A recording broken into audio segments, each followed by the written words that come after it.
So one thing that I think retailers should be aware of is the fact that there are enhancements in Florida for defeating anti-theft devices. So if you have a person who is cutting off, maybe a spider wrap or something like that, breaking open an alpha case, those are enhanceable offenses, and they're actually enhanceable to felonies in Florida. We don't see that everywhere. That is actually something that is really kind of an awesome thing that exists in Florida law. There are also enhancements for using tools that are designed to facilitate theft. That is something that does exist other places, but that anti-theft defeating, activity that is pretty unique to Florida and is pretty neat. There's also aggregation that can be done in Florida. So aggregation is putting sort of multiple charges together based on multiple incidents that have occurred. That is discretionary. The discretion for that lies with the prosecutor, but it is something that, if you're convincing enough or if you have enough information, good enough documentation, it is possible to convince a prosecutor to pursue a case that way. And there also are enhancements for prior convictions that exist in Florida. And I'm pointing this out because I'm going to contrast it later with Puerto Rico, which doesn't necessarily have those things. There is also the Office of the Statewide Prosecutor, which can step in Florida for conduct that spans multiple judicial districts or jurisdictions, different counties within Florida. And we have seen a willingness in the past in a way that we don't always see with sort of statewide prosecuting agencies, but we have seen a willingness in Florida to step in on those particular kinds of cases for retail theft. So when you see cases where the conduct is spanning across multiple counties, you're seeing sort of organized, coordinated schemes. This is something that in Florida there is the capability to enforce that not just within those counties but within the entire state. They also do have ORC statutes in Florida to contrast that with Puerto Rico, which doesn't have any. Finally, if you have incidents that I think this is my biggest piece of advice when reacting to Florida, and I'll go over to Puerto Rico. If you have incidents that are you're not connecting them, you're not documenting them, you're not following through on those incidents, and this is going to be the through line for our sort of talk today, I think. The system is going to treat those more than likely as isolated incidents, even if the legal system technically allows them to be combined in that aggregation and that enhancement, those things that I was highlighting earlier. So I think that the follow through, and the poll question actually went to this as well, that people's responses, that follow through is really, really critical.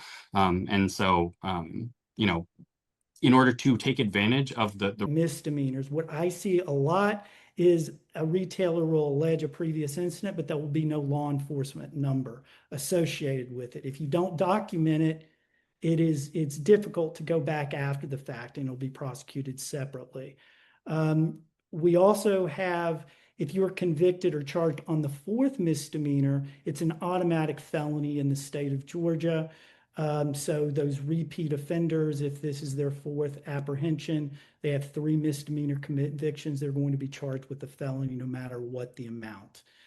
Overall, the biggest hurdle for retailers to overcome, or the biggest assumption maybe that they're making, is that the system, once they make that police report or once they get that apprehension, the criminal justice system is just going to take it from there, and maybe there's no follow-up needed or something like that. So I think if they're not actually being intentional about doing that follow-up, if they're not reaching out to the police officers who made the arrest or the detectives who were investigating the ongoing pattern of behavior, if they're not proactively reaching out to prosecutors to touch base on how the case is going and if there is anything that's needed, if they're not trying to weigh in on how the case should be resolved, they're missing an opportunity there. Similarly, if they're not preparing witnesses, I guess preparing witnesses, first of all, for the reality that they may have to participate in the case, they may have to come in and testify, that setting those expectations early.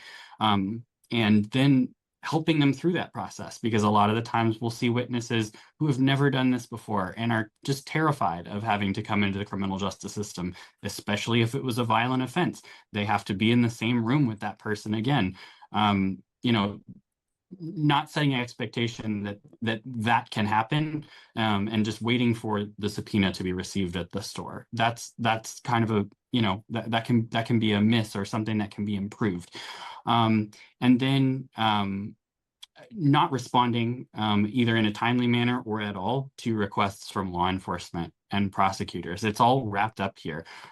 So, sometimes we'll see prosecutors reaching out directly to a store for evidence that they don't have, or just some clarification, or even, trying to do their jobs. As when I was a prosecutor, I always tried to do, reaching out to the store to figure out what did you want to see happen with this case at the end.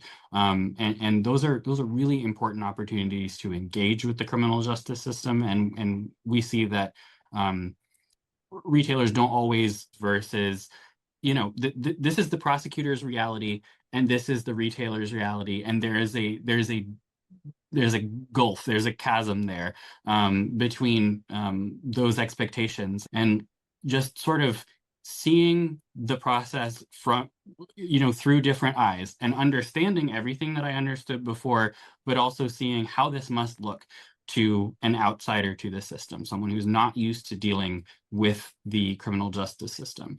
And so, the prosecutor expects that this case is well documented, that every single, angle in that store is covered by a camera of some kind.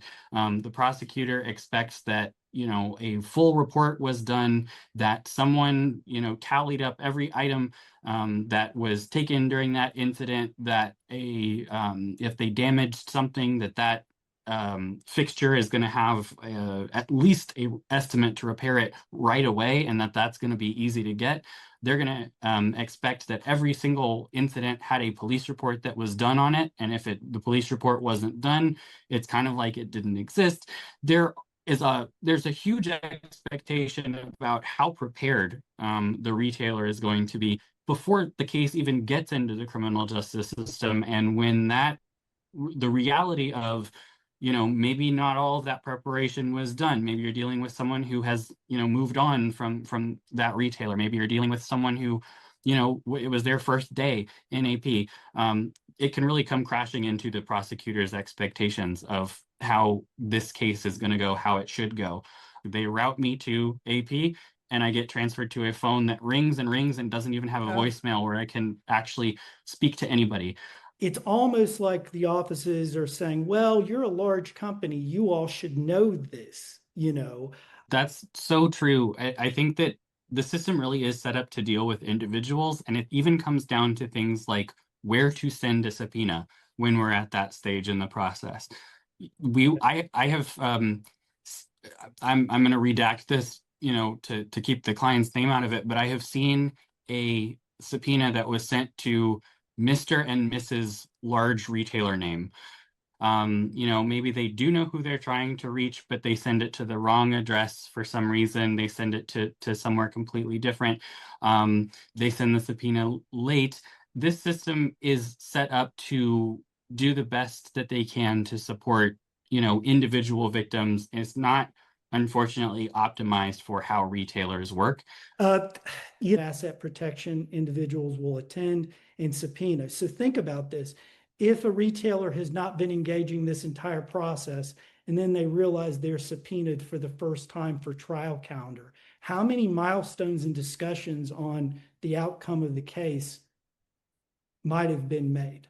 That's important, earlier intervention. And finally, this is important nuance in Georgia. Restitution, if it's not negotiated in a negotiated plea, the defendant has the right to challenge the accuracy or challenge the amount. And so a restitution hearing will be set, and the burden is on the state by a preponderance of evidence, and AP will have to come as a subpoena, or whomever can authenticate the record in the accounting. And it's discretionary based on several factors, which I'm not going to outline. And so why is it important? Earlier intervention is making sure that accounting and things, or maybe if the state considers that in their plea recommendations. So